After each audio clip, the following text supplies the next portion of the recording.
Okay, we studied a lot of interactions between different species, and we went through, positive and negative and neutral for each of the different options.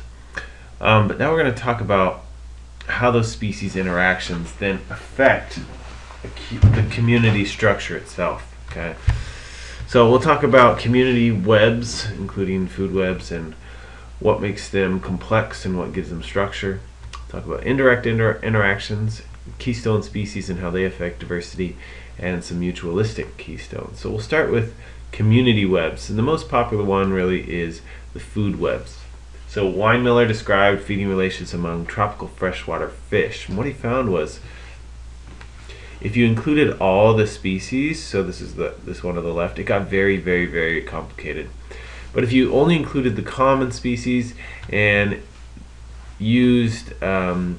excluded the weakest trophic links, so he took out some of the trophic links here, you could come up with a much less distracted food web, and it could provide more information.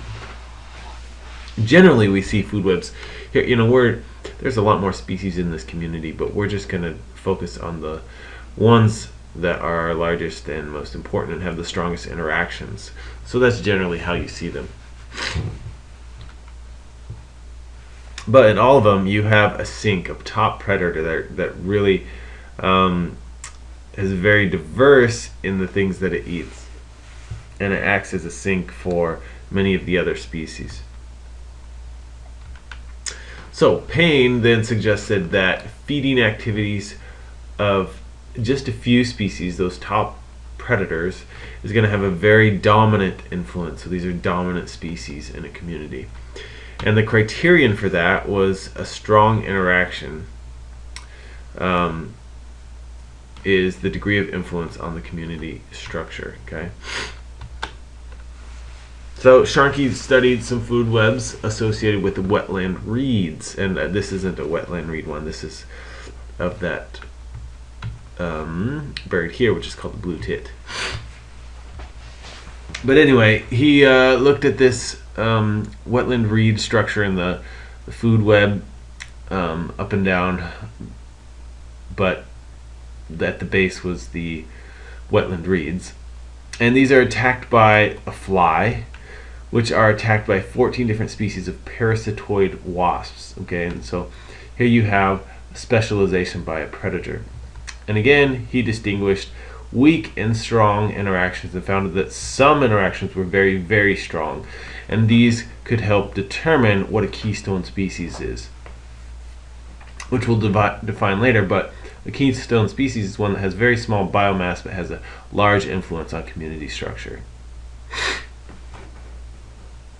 And so what was important about the study, though, is it was able to determine strong, weakest interactions and how that affected the community.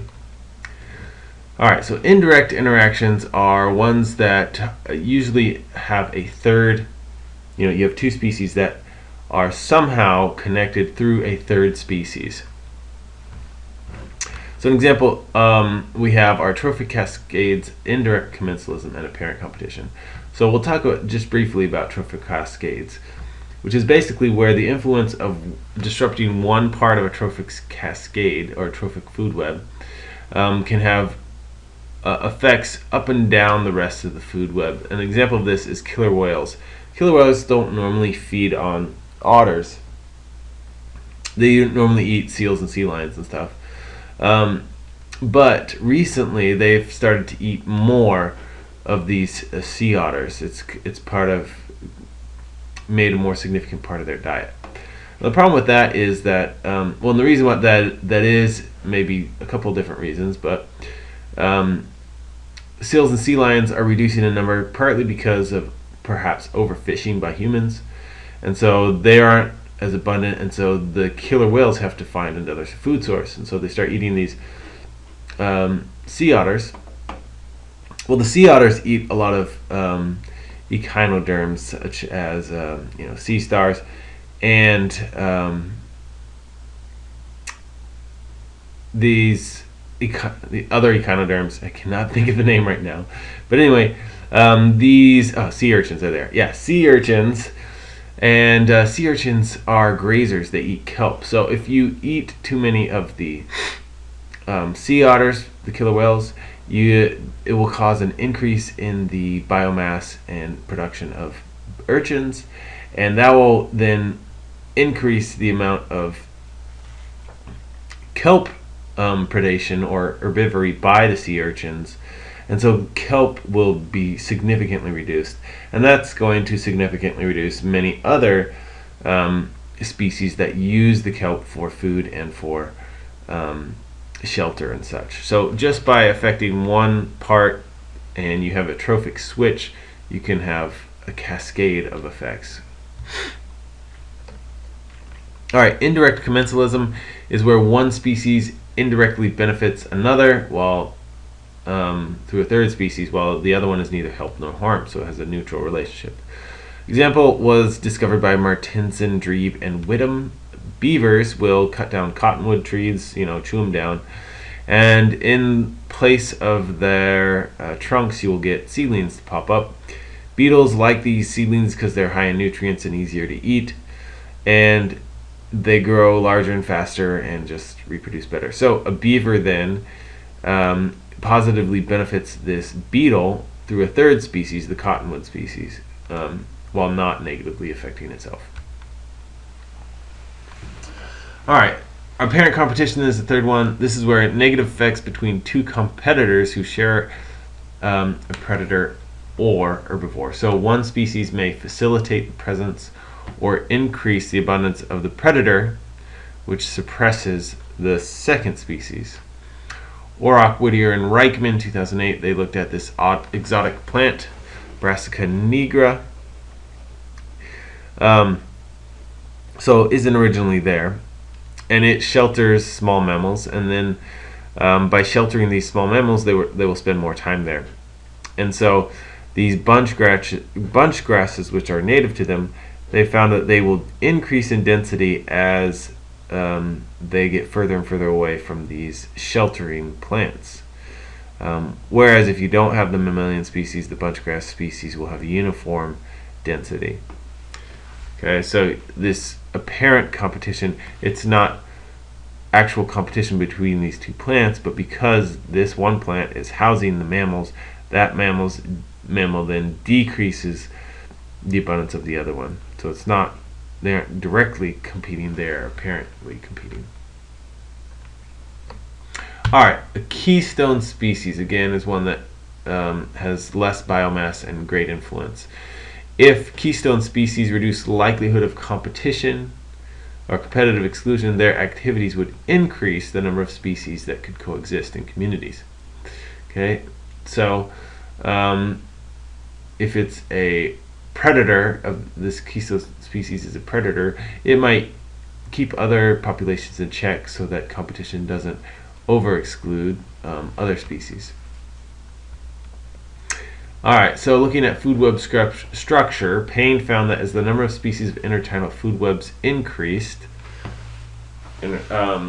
that more of the species were represented by predators.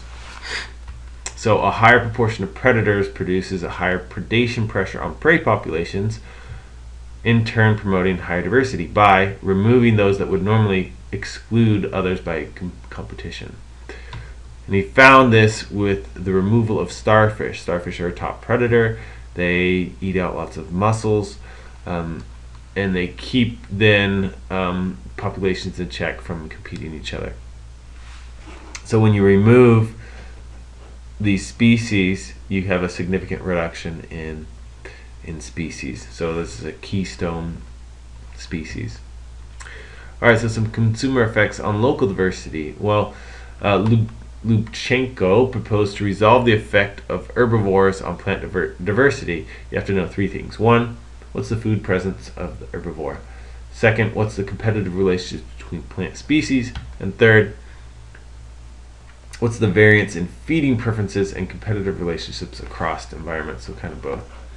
So really, if this deer, prefers one grass species over another, and that grass species is out competing other grass species, okay, so you know the food preference of the deer, you know the competitive abilities of this species according relative to other species, then if this deer is eating this species, maybe it's keeping allowing the diversity of other less competitive species.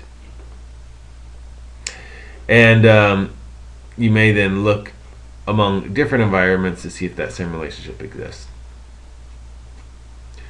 All right, so Lubchenko studied influential intertidal snails, so another intertidal study. He looked at this snail on the structure of an algae community. Snails are grazers on algae. So we have two species of algae, red and green algae, and under normal conditions, Enteromorpha, which is the green algae, outcompetes the red algae, and the snail prefers Enteromorpha. Okay? So in the absence of snails, the red algae is not around. It's competitively excluded by the green algae. But when snails are present in high densities, okay, Littorina grazes, it prefers the green algae and then releases condors from competition, so then it can also colonize those areas. Green crabs are a mechanism for reducing the snails, so they will prey on young snails and it will prevent juveniles from colonizing the tide pools, and populations of carcinids are controlled by seagulls. So here we have a trophic effects here. If you have crabs and seagulls all affecting snails and then algae. So at low snail densities, Enteromorpha dominates the tide pool just like before. In medium snail densities, competitive exclusion is eliminated and you have algae diversity. In high snail density, the feeding requirements are high enough that the snails will eat both of them, and so they will both be reduced significantly. Okay, and these are the graphs showing that. So here's your two algae species, and this other algae which isn't eaten at all. Okay, and if you have a snail in there, it's going to eat these algae, and that one's going to be just fine. Okay, the unpalatable one will increase. But if you increase the amount of snails, this unpalatable algae will be decreased significantly because these two species can outcompete it. And then again, same thing. And when you remove the snails completely, again, that red algae will decrease significantly, and one of them will outcompete the other two. So competitive exclusion. All right, Power also looked at whether a couple of different species of fish significantly influence food web structure, and predatory fish decrease algae densities. A low predator density increased midge production, and that increased feeding pressure on algae populations. So this fish acts as a keystone species. So again, if you have predatory fish, they decrease algal densities by low predator density, increasing these midge productions. Okay, so they're eating these midges, and these midges eat the algae. So even though they're only eating one part of the food chain, they're going to increase. They have an overall effect which is higher. So again, Power, the keystone definition is species that exert strong effects on the community structure despite low biomass. When you look at it graphically, you have these keystone species who have biomass which is low, but their impact on the environment is very high. dominant species, on the other hand, have both high biomass and high impact. Okay. So in seed dispersal, Christian observed native ants disperse 30% of shrubland seeds in the fynbos of South Africa. So they're very important for dispersal. There's a mutualistic association there. They get food, ants get foods, the plants get dispersal. The Argentinian invasive ants, however, they can displace, these are fire ants essentially, and they can displace other ants and will thus decrease the dispersal ability, and you can see that in this graph here. Small seeds are fine, because they're small ants, so they will do just fine. But if they're outcompeting these larger ants, well, these large seeds are not getting the dispersal effect that they need, and are thus being destroyed by fires and not being kept safe. So substantial reductions in seedling recruitment by plants producing large seeds was apparent when you have too many Argentinian ants.